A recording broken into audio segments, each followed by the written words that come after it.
नमस्कार दोस्तों, मैं राजकुमार मौर्य उत्तर प्रदेश में होने वाले 2027 के विधानसभा चुनाव के लिए सभी राजनीतिक पार्टियों ने अपनी अपनी तैयारी तेज कर दी है। इस वीडियो में आप सभी साथियों को बताने जा रहे हैं अयोध्या जिले की 5 विधानसभा सीटों का सर्वे, यानी कि जो अयोध्या जिले में 5 विधानसभा सीटें हैं, समाजवादी पार्टी कितनी सीट 2027 में जीत सकती है, भारतीय जनता पार्टी कितनी सीट जीत सकती है, बहुजन समाज पार्टी का खाता खुलेगा कि नहीं खुलेगा, इन सब चीजों को बहुत अच्छे तरीके से हम आपको बताने जा रहे हैं। दोस्तों, कोई भी ओपिनियन पोल, एग्जिट पोल या भी कोई भी आंकड़ा बताने से पहले आपको पुराने हिस्ट्री पर थोड़ा ध्यान देना पड़ेगा। जब अभी लोकसभा का चुनाव हुआ, समाजवादी पार्टी के अवधेश प्रसाद यहां पर चुनाव जीते। दोस्तों, जब अवधेश प्रसाद यहां पर चुनाव जीते तो पूरे उत्तर प्रदेश में आप लोगों ने देखा होगा समाजवादी पार्टी और कांग्रेस ने 43 सीटें जीती और 10 से 12 सीटें ऐसी थी जहां पर वाकई में समाजवादी पार्टी और कांग्रेस चुनाव जीत सकती थी। उसके पीछे तमाम कारण हैं, उन कारणों पर हम बात नहीं करेंगे।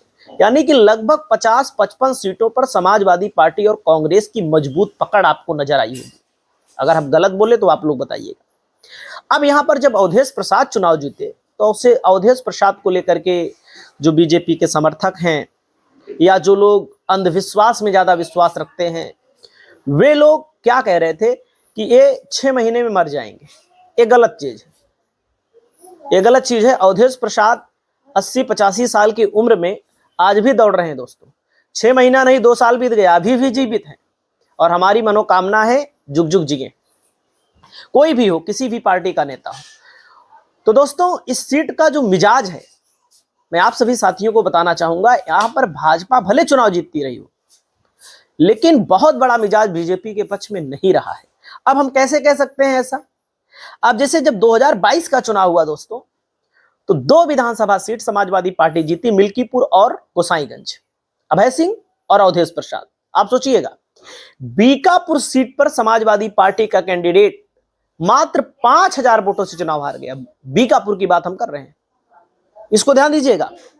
तो आप सभी साथियों को मैं बताना चाहूंगा, एक ट्रेंड था 2022 में ही कि यहां पर समाजवादी पार्टी का उतना वोट कम नहीं है कि भाजपा एक तरफा चुनाव जीत जाए।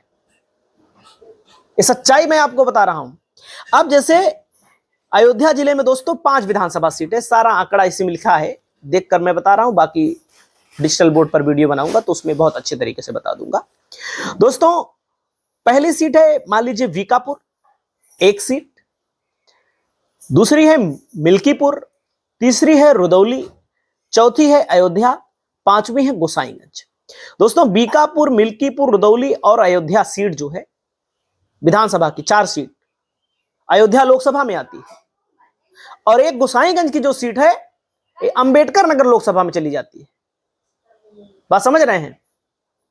तो आप यहां पर आंकड़ा देखिए, जैसे 2022 में थोड़ा सा देखिएगा, 5560 वोटों से बीकापुर बीजेपी जीती है और यहां हारने का केवल एक कारण था, मैं आप सभी साथियों को बता दे रहा हूं, समाजवादी पार्टी का वोट बहुत है यहां पर। और मैंने अपने चैनल के माध्यम से, अपनी वीडियो के माध्यम से माफी मांगते हुए भी मैंने बोला है कि जब मुसलमान चुनाव लड़ता है समाजवादी पार्टी से तो कुछ यादव भी कट जाते हैं। मुसलमान हिंदू को 2 वोट दे देता है, लेकिन हिंदू मुसलमान को वोट कितना देता है आप लोग कमेंट करके बताइएगा। केवल ध्रुवीकरण के चक्कर में बीजेपी इस सीट को जीती है। 2022 की मैं बात कर रहा हूं, केवल ध्रुवीकरण के चक्कर में जीती है, बाकी बीजेपी की कोई क्वालिटी नहीं है जीतने लायक। यहां पर 1 सीट बीकापुर, 5560 वोटों से बीजेपी जीती है। मैं आपको बता दे रहा हूं कौन जीतेगा वो। अयोध्या सदर, समाजवादी पार्टी को जो वोट मिला 93,000, बीजेपी को जो वोट मिला दोस्तों 1,13,000। यहां पर पवन पांडे जी चुनाव लड़े समाजवादी पार्टी से। दोस्तों, पवन पांडे जी बहुत अच्छे कैंडिडेट हैं, लेकिन समस्या इस बात की है कि जो ब्राह्मण वोटर है वो मूल तौर पर बीजेपी का बन चुका है।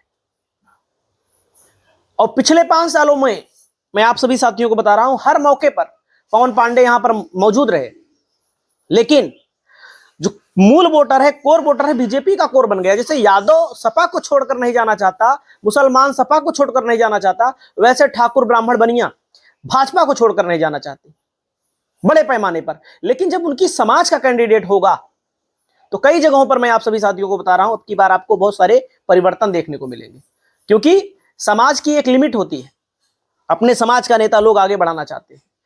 दोस्तों मैं आपको बताना चाहूंगा, इस सीट पर भाजपा थोड़ी मजबूत है और मंदिर वाली सीट है, और जो मंदिर बना है दोस्तों बहुत अच्छा बना है, बहुत भव्य बना है, बहुत विकास हुआ है।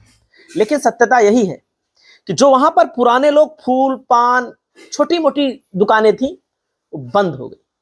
ये सच्चाई है, क्योंकि मैं अभी तक गया नहीं था, एक दिन मैं चला गया था घूमने टहलने, हमारे घर वाले जा रहे थे, हमने कहा हम भी चलेंगे देखते हैं। वहां पर प्राइवेटाइजेशन का मतलब कि बड़े बड़े होटल खुल गए, बड़े बड़े वीवीआईपी होटल खुल गए। अब आप सोचिए, जो गरीब आदमी फूल बेचता है, प्रसाद बेचता है, जो छोटी छोटी दुकानें थी सब तोड़ दी गई। भाई डेवलपमेंट करना है तो तोड़ना पड़ेगा, जाहिर सी बात है। 50 फीट 60 फीट 70 फीट की अगर सड़क बनानी है तो तोड़ना पड़ेगा, चाहे जहां की आप बात करिए। उसको कोई पॉजिटिव मानता है तो कोई निगेटिव मानता है। और दोस्तों इस सीट पर भाजपा का पलड़ा थोड़ा सा भारी है, ये मैं आपको पहले से बता दे रहा हूं। और मिल्कीपुर में समाजवादी पार्टी 13,000 वोटों से चुनाव जीती, सपा को मिला था 90,000 वोट, सॉरी सपा को मिला था 1,03,905 वोट, भाजपा को मिला 90,000। यहीं से अवधेश प्रसाद सांसद बने, यहीं से विधायक थे तो सांसद बन गए। और इस सीट पर जब उपचुनाव हुआ बीजेपी जीत गई। उपचुनाव बाबा ने, योगी ने जीतने के लिए अपनी पूरी ताकत झोंक दी थी। बसपा चुनाव नहीं लड़ी, उससे बीजेपी को फायदा हुआ। उसके अलावा सपा का जो वोट था दोस्तों 1,03,905 वोट 2022 के चुनाव में, और 2024 के चुनाव की तुलना में भी उपचुनाव में सपा का वोट कम नहीं हुआ है। मतलब जितना कम होना चाहिए उतना नहीं कम है। 90,000 वोट, 1 लाख करीब वोट सपा का आज भी है वहां पर। अरे उपचुनाव में विपरीत परिस्थिति में लोगों ने सोचा चलो अवधेश प्रसाद सांसद बन गए, उनका बेटा उपचुनाव लड़ रहा है, तो बाप बेटे वाला मतलब भी होता है लोगों के अंदर कि बाप सांसद बन गया, बेटवा कब नहीं बना दे रहे हैं, होता है मलाल लोगों को। और लोगों ने नया प्रत्याशी चुना, अब उसकी भी हवा खराब है। बीजेपी में 2-3 गुट है। तो मिल्कीपुर की मैं बात कर रहा हूं, अभी आपको मैं बताता हूं। रुदौली एक ऐसी सीट है दोस्तों, यहां पर मैं आप सभी साथियों को बताना चाहूंगा। और रुदौली एक ऐसी सीट है जहां पर रामचंद्र यादव 3 बार लगातार विधायक बन गए, समाजवादी पार्टी से नहीं भाजपा से। क्यों बन गए? यादव वोट यहां बहुत है, और कुछ यादव भी यहां भाजपा को वोट देते हैं। लेकिन यहां पर जीतने हारने के पीछे बहुत बड़ा कारण क्या रहा मैं आपको बताना चाहूंगा। इस रुदौली की विधानसभा सीट पर अब्बास अली जैदी उर्फ रुश्दी मियां बहुत ताकतवर व्यक्ति हैं, विधायक रहे हैं, बहुत लोकप्रिय व्यक्ति हैं। सच्चाई बात है, इनको हिंदू समाज भी बहुत पसंद करता है। अब ये बसपा से लड़े, अब कोई बसपा से लड़ेगा ताकतवर मुस्लिम नेता, तो मुसलमान उसको वोट देंगे, दलित उसको वोट देंगे, इसमें कोई दो राय नहीं है। लेकिन रुश्दी मियां इस समय समाजवादी पार्टी के साथ है। अब यहां पर टिकट किसे मिलता है, ये बहुत महत्वपूर्ण फैक्टर है। यहां पर पिछली बार ओवैसी की पार्टी 9,961 वोट पा गई, सपा के आनंद सेन यादव 53,000 पाए। जो मुसलमान सपा का वोट माना जाता है बट गया पूरी तरह से। बटने का मतलब ज्यादातर चला गया रुश्दी मियां के साथ, क्योंकि ताकतवर है यहां पर। और अब इस सीट को मैनेज करने के लिए अखिलेश यादव ने लोकसभा से पहले रुश्दी मियां को अपनी पार्टी में शामिल कराया। क्या रुश्दी मियां को यहां पर टिकट दिया जाएगा कि नहीं दिया जाएगा, यहां पर थोड़ा से सस्पेंस है अभी टिकट को लेकर के। और यहां पर दोस्तों एक गोसाईगंज की सीट है जहां पर अभय सिंह समाजवादी पार्टी से चुनाव जीते थे, अब बीजेपी के साथ चले गए हैं। तो कहने का मतलब है total overall Bikapur seat Samajwadi party जीतने जा रही है। मैं जिस जुबान से कह रहा हूं गारंटी के साथ आप सभी साथियों को बता रहा हूं। और यहां पर 29,684 वोटों से अवधेश प्रसाद को लीड मिली थी। और यहां पर हारने का पिछला कारण केवल और केवल यही रहा है दोस्तों, प्रत्याशी में कोई नहीं कमी। फिरोज खान गब्बर बहुत ही व्यक्तिगत तौर पर अच्छे आदमी, लोगों की हेल्प करते हैं, केवल यही रही जो मैंने शुरुआत में वीडियो में बताया। बीकापुर सपा जीतने जा रही है, गोसाईगंज 100% सपा जीतेगी, मिल्कीपुर 100% सपा जीतेगी, रुदौली की सीट पर टक्कर होगी, और दोस्तों अयोध्या में भी टक्कर होगी, सदर में भी। समाजवादी पार्टी को कम से कम 3 सीट मिलेगी, पिछली बार 2 मिली थी, अब की बार 3 मिलेगी। भाजपा बहुत अच्छा प्रदर्शन अगर करेगी तो 2 सीट मिल सकती है, अन्यथा 1 सीट पर ही संतोष करना पड़ सकता है। इसको मैं आप सभी साथियों को अपने इस चैनल के माध्यम से बताना चाहूंगा। और आप सभी साथियों से अपील है कि आप लोग हमारा वीडियो देखिए और अपने दोस्तों को शेयर करिए। बहुत बहुत नमस्कार, धन्यवाद।